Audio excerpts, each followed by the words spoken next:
Credit cards affect your credit score in multiple categories. So obviously, if you're using the card correctly, you can really help boost your credit score. Otherwise, you can really hurt your credit score, all depending on how you're using your credit card. The first category that your credit card affects is your payment history, and this is a big one to pay attention to because it's worth 40% of your entire credit score. So obviously, if you use a credit card every single month and you pay it off every month, then you really are going to help your credit score quite a bit because you're building that payment history. But the reverse side also happens here because if you are more than 30 days late on a credit card payment, this can go to the credit bureaus and this can really hurt your credit score, and it can stay on your credit score for about 7 years.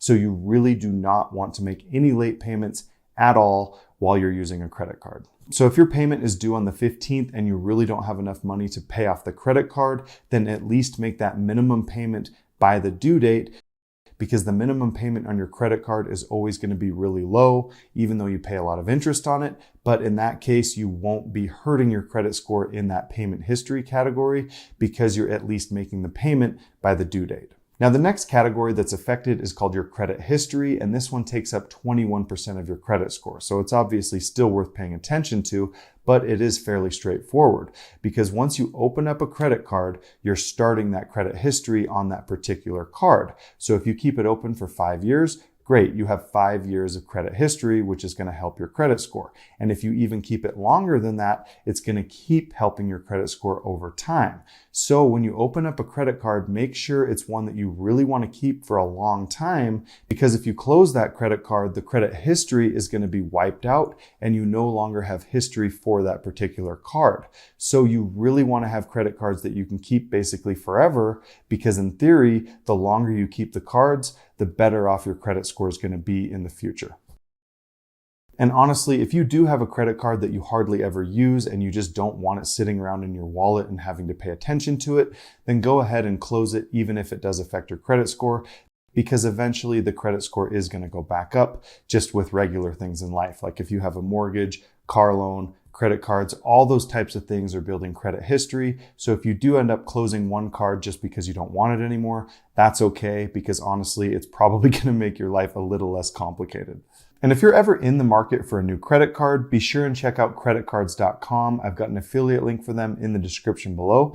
So check them out if you have an interest, because they have a wide variety of credit cards that you can choose from. And basically you can see which one is going to be best for your lifestyle. So check them out if you have an interest. Now, the next category that's affected by using your credit card is called your credit usage, and this one is worth 20% of your entire credit score. And basically what it has to do with is how much you're spending versus what your limits are. Because if you're spending just a little bit too much, then it can actually hurt your credit score. And if you keep that low, it can help your credit score. So basically what it comes down to is every single month, you don't want your balance to exceed over 30% of what your limit is. So for instance, if your credit card limit is $10,000, then you don't want to be carrying more than a $3,000 balance every single month, because that is actually going to hurt your credit score. Now, if you can keep that balance on a $10,000 limit well below $3,000, then that is going to help your credit score, because that's just the way it works. So that's why whenever you get a limit increase, it's a good thing, because let's say that your credit card limit was $30,000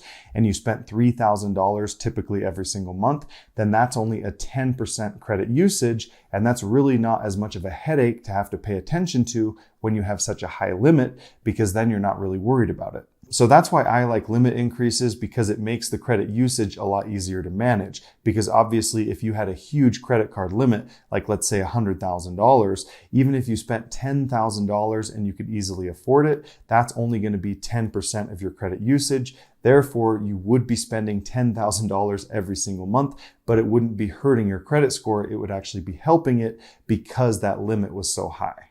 And then alongside your credit usage category, there's also the category called total balances, which is worth 11% of your credit score. And then one more called available credit, and that one is worth 3% of your credit score. And technically, they all kind of work the same way as your credit usage. And basically, if you just keep that balance low every single month, then you are going to be helping those different categories.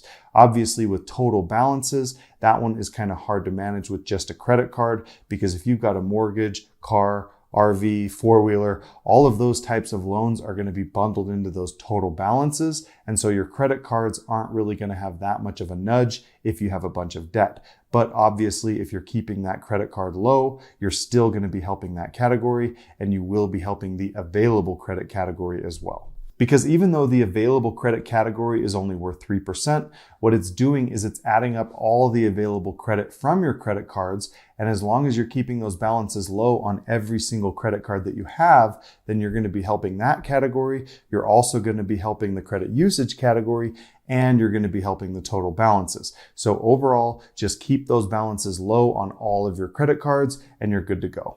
And if you want to know exactly when to pay off your credit card every single month so that you can boost your credit score, I've got another video over here that explains how to do that, because it is a little bit complicated, but once you understand it, you can basically boost your credit score every single month just by paying it at the right time.